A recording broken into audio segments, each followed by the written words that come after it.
Oh boy, I bet you're gonna wanna watch this video about how to increase sales.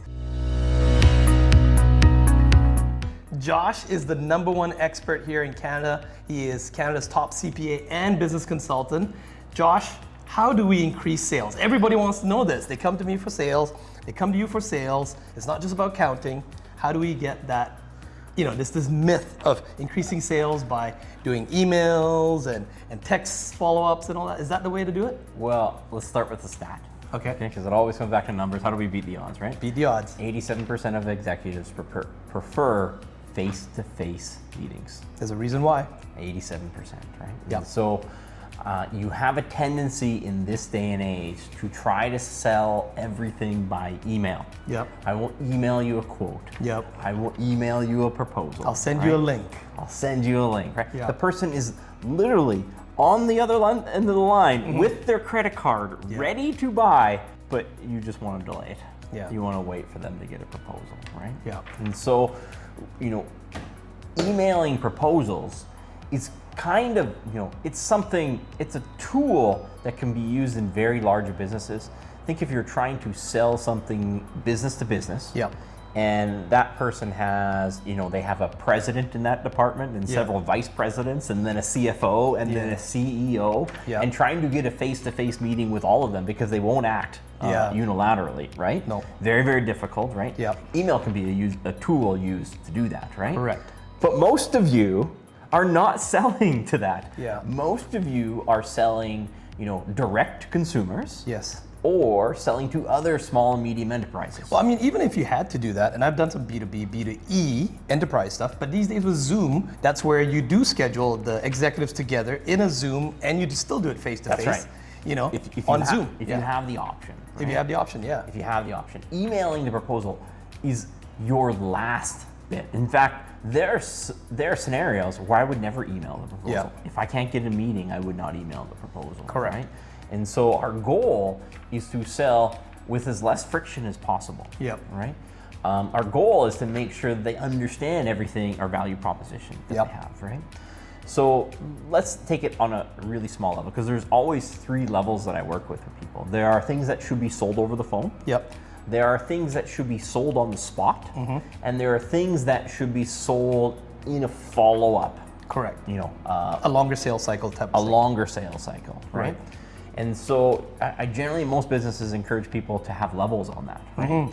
It makes very little sense for anybody these days to be selling by appointment things that are less than $1,000. Correct. Unless you have an inordinate amount of time, you're just starting out, you're trying to gather social proof, you can use that as a hack to get more Google reviews, more testimonials. You can come out and quote a $300 job. It's not profitable. It's not scalable. But you're doing it just to collect the reviews and just get it up there first, right? You can't do that to 10 million, right? Yeah. Because you got to pay someone else to go out and do that, and you're making, on your $300 job, you're making $100, and you can spend $100 just doing the estimate. Never mind doing the work, right? Correct. It's kind of insane. So, there are things that should be sold on the phone, certainly less than 1,000. Some businesses that could be all the way up to 10,000. Correct. Right? Because they're just very certain. I know what it is. The people, the people are ready and willing to pay that price. We're not surprising them on that sort of price. Right? It can be done. It can be done via phone. Okay. The next part is by appointment. Yep. Okay. So ideally, you're going face to face. 87% of people like face to face, right? Yep. But as a fallback, like you say, Zoom. Yep. Zoom is exponentially better than an emailed, report, right? Because that, you're going to be able to go through the full sales cycle. So, which is rapport, needs, benefit, close. That's right. Right? An email is really just a close. Yep, that's it. Because they don't read it. I know you think they read the benefits, right? They don't. They don't read the benefits. They just see a cost, and then they're like, this person just wants to get money from me. That's it. And you don't have rapport and needs, for sure. You don't even know which benefits are important to them at this point. That's right. Right? So, we need to be able to go out and do that, right? Yep. Walk through a sales cycle, build some rapport, establish what benefits are important to them, get a chance to sit down. Yep. Sit down. If you're doing this B2C, sit down at the kitchen table. Yep. Because the family sits at the kitchen and the guests sit in the living room. And then you can go through the benefits, focusing on the benefits that are important to them. Yeah. And then you ask for a close. That's right. This happens again. People go out and do this, and then they say, okay, this is what I'm going to do. I'll email it to you if you want to proceed. You drove all the way out there. Yep. You did the proposal. You did the quote. You It's found all out their ready to needs, go. everything, yeah. You even have a pen in your backpack, right? In your briefcase, you got the pen, but you're not going to get them to sign there, Yeah. right? Or you haven't even brought anything to write up the offer. And I mean, the reason I think, what we identified, I mean, if you don't know my background as well too, I've taught thousands and thousands of individuals on sales. Josh has taught thousands and thousands of individuals around the world on sales as well too.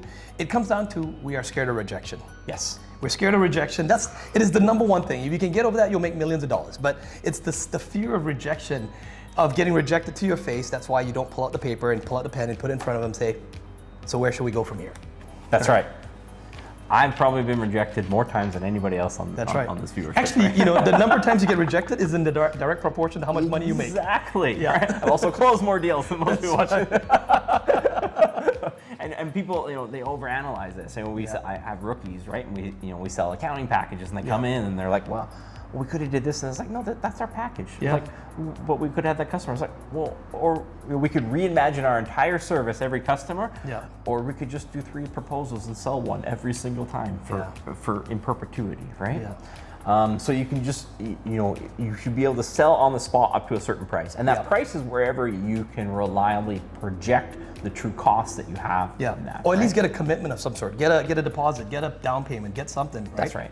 And so that's in the, kind of depending on the business, let's call that's within the $1,000 to maybe $25,000, $30,000 range, right? Where you can project on site, right?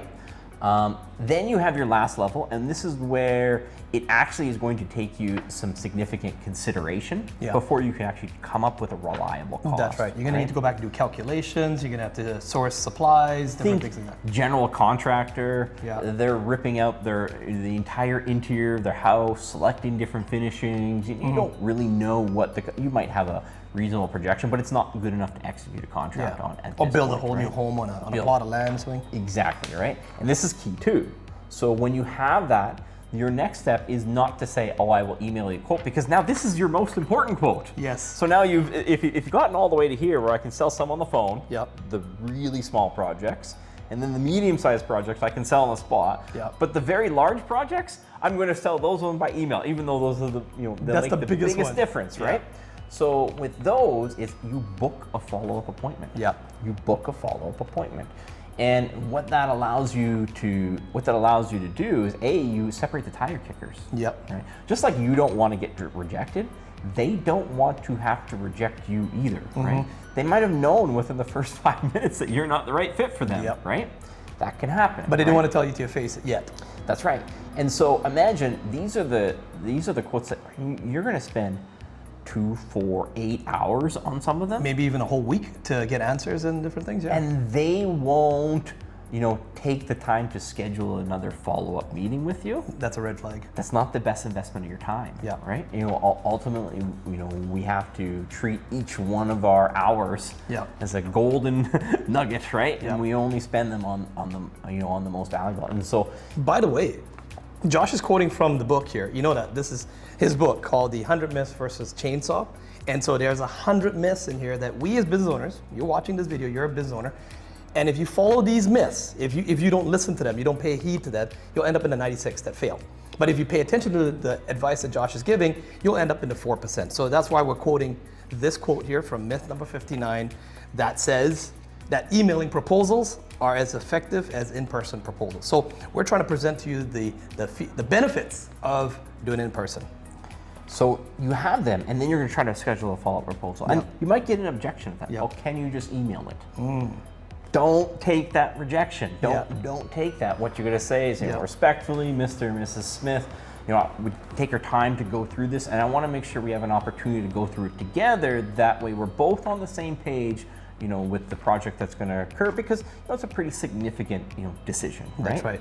If that doesn't key in, they're generally not a serious buyer. Yeah, if you're still getting the objection of, they say, oh, just email me the quote.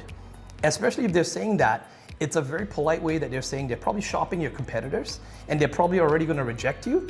And then, so now you have to make a decision. Is that going to be the best use of your time to go through all that work to prepare that proposal?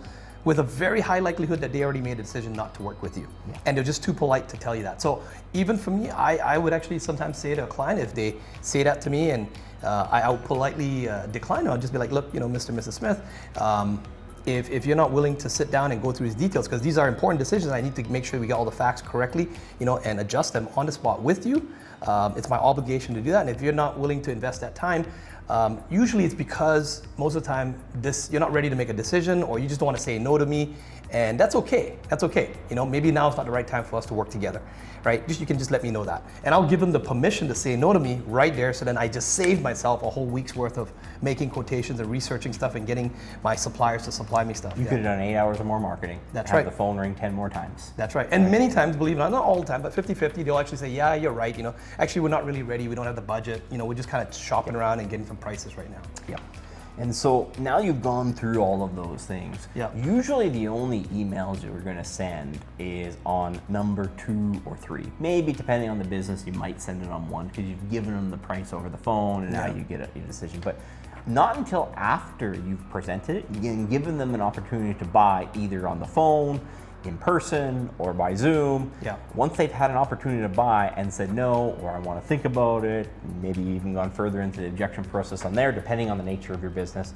But until that point, nothing gets emailed out. Yeah, I would just email only the statement of work once a confirmation is in, once the deposit is made. Nothing gets emailed. Yeah. You're dealing with a sole decision maker, or usually no more than 2 people, maybe husband and wife, maybe 2 business partners, right? Yeah. Like, unless you're dealing with the 4 or 5 person and you can't get them ironed down, but you also have to understand how much time you're spending on that, and if that makes sense depending on the size of your project. True. If you're selling cleaning services at $500 a month and you have to send 20 written proposals back and forth and emails back and forth, that's not a scalable business. No. You might use it to get your first client or 2, but you're never going to scale that, right?